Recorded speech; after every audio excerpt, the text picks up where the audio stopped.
غریب نواز رحمۃ اللہ علیہ کی بارگاہ میں ایک ہندو کسان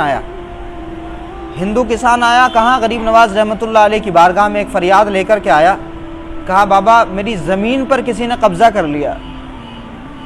جو اجمیر کا حاکم تھا اس نے اس کی زمین پر قبضہ کر لیا تھا، اور وہ غیر مسلم کسان کہاں آیا فریاد لے کر کے غریب نواز رحمۃ اللہ علیہ کی بارگاہ میں، اور اس نے کہا کہ بابا میری زمین چھڑوا دیجیے. تو خواجہ خواجگاں عطائے رسول نے فرمایا کہ ٹھیک ہے، میں بادشاہ کو خط لکھ دیتا ہوں. بادشاہ اس وقت میں سلطان شمس الدین التمش رحمۃ اللہ علیہ تھے، جو خواجہ قطب الدین بختیار کاکی کے مرید تھے. اور خواجہ قطب الدین بختیار کاکی مرید تھے کس کے؟ خواجہ خواجگاں غریب نواز رحمۃ اللہ علیہ کے. تو اس ہندو کسان نے جب فریاد کی، کہا بابا میری زمین چھڑوا دیجئے، تو غریب نواز نے فرمایا کہ ٹھیک ہے، میں بادشاہ کو خط لکھ دیتا ہوں، بادشاہ اس پر کام کرے گا، بادشاہ اس پر عمل کرے گا، تمہاری زمین آزاد کرا دے گا. یہ واقعہ ایک بہت بڑے پروفیسر ہیں وحاج الدین علوی صاحب، انہوں نے اپنے مقالے میں لکھا ہے. تو وہ ہندو کسان کہنے لگا کہ حضور اس سے کام نہیں چلے گا، یعنی خط لکھیں گے تو اس سے کام نہیں چلے گا. میں چاہتا ہوں کہ آپ میرے ساتھ دلی چلیں، بادشاہ کے دربار میں چلیں. آپ بادشاہ کے دربار میں جائیں گے تو میرا کام آسانی سے ہو جائے گا. یعنی ایک ہندو کسان کو بھی غریب نواز کے اخلاق سے اتنی امید تھی کہ اگر کوئی فریاد میں ان سے کروں گا تو وہ مجھے واپس نہیں لوٹائیں گے، مایوس نہیں لوٹائیں گے، مایوس واپس نہیں کریں گے. تو ایک ہندو کسان کو بھی غریب نواز سے اتنی امید. اور آپ کو حیرت ہوگی کہ غریب نواز رحمۃ اللہ علیہ کی جو عمر مبارک ہے وہ کتنی ہے؟ 80 سال. کتنی عمر ہے؟ 80 سال عمر ہے حضرت خواجہ غریب نواز رحمۃ اللہ علیہ کی، اور وہ ہندو کسان فریاد کرتا ہے کہ بابا آپ میرے ساتھ چلو. اب اس وقت میں تو اتنی اچھی ٹرینیں نہیں تھیں، ٹرینیں ہی نہیں تھیں اس وقت میں، نہ بسیں تھیں، نہ ٹرینیں تھیں، نہ بائک تھی، نہ کار تھی، کوئی ایسا سامان موجود نہیں تھا کہ آدمی صبح سے شام تک جو ہے اجمیر شریف سے دلی پہنچ جائے. ایسا کوئی سادھن، سواریوں کا کوئی انتظام نہیں. اور غریب کسان کیا انتظام کرے گا؟ گھوڑے اونٹ کا کیا انتظام کرے گا؟ وہ خود غریب ہے بیچارہ. اور غریب نواز رحمۃ اللہ علیہ کی بارگاہ میں وہ غریب کسان فریاد لے کے آیا. ان کو غریب نواز کیوں کہا جاتا ہے؟ وہ تو امیروں کو بھی عطا کرتے ہیں، وہ تو سبھی کو دیتے ہیں. ان کو غریب نواز کیوں کہا جاتا ہے؟ غریب نواز اس لیے کہا جاتا ہے کہ دنیا امیری دیکھ کر کے دوستی کرتی ہے، لیکن خواجہ خواجگاں تو غریب دیکھ کر کے ان کو نوازتے ہیں. اس وجہ سے ان کو غریب نواز کہا جاتا ہے. جن کو کوئی سینے سے نہیں لگاتا خواجہ خواجگاں ان کو سینے سے لگاتے ہیں. جن کو کوئی عزت، کوئی مان سمان نہیں دیتا غریب نواز ان کو عزت عطا فرماتے ہیں. تو خواجہ غریب نواز سے اس ہندو کسان نے کہا کہ بابا آپ میرے ساتھ دلی چلیں. غریب نواز 80 سال کی عمر میں اجمیر شریف سے دلی جانے کے لیے تیار ہو گئے. آپ ذرا سوچیے، دلی جانے کے لیے تیار ہو گئے. وہ کسان بھی حضرت کے ساتھ میں ہے، اجمیر شریف سے دلی کے لیے روانہ ہوئے. کافی لمبا سفر ہے اجمیر سے دلی کا. اب پیدل اس زمانے میں پہاڑیوں کا راستہ ہے، کیسے مشکل سفر کیا ہوگا حضرت خواجہ غریب نواز رحمۃ اللہ علیہ نے.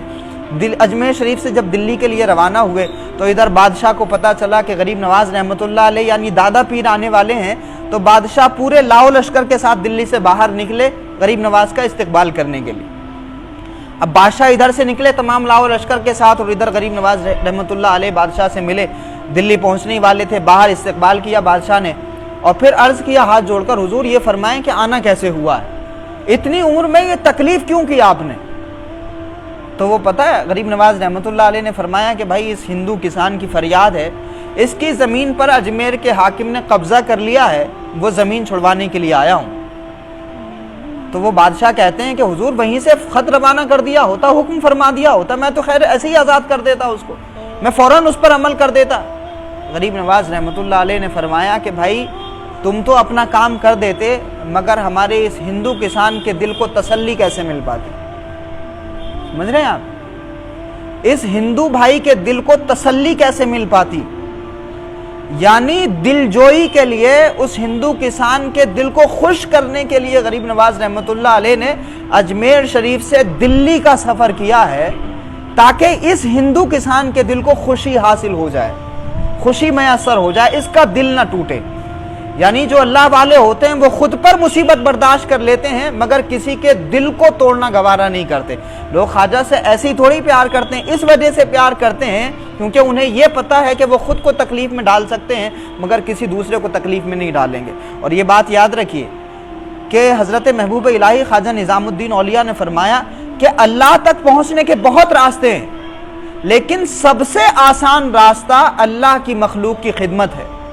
جو اللہ کی مخلوق کی خدمت کرتا ہے اللہ رب العزت اس کو جلدی راستہ عطا فرما دیتا ہے، وہ جلدی اللہ تک پہنچ جاتا ہے۔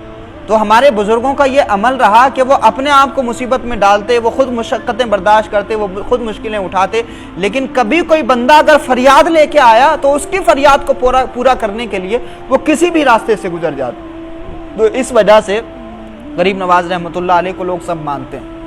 تو یہ رویہ تھا حضرت خواجہ خواجگاں غریب نواز رحمۃ اللہ علیہ کا۔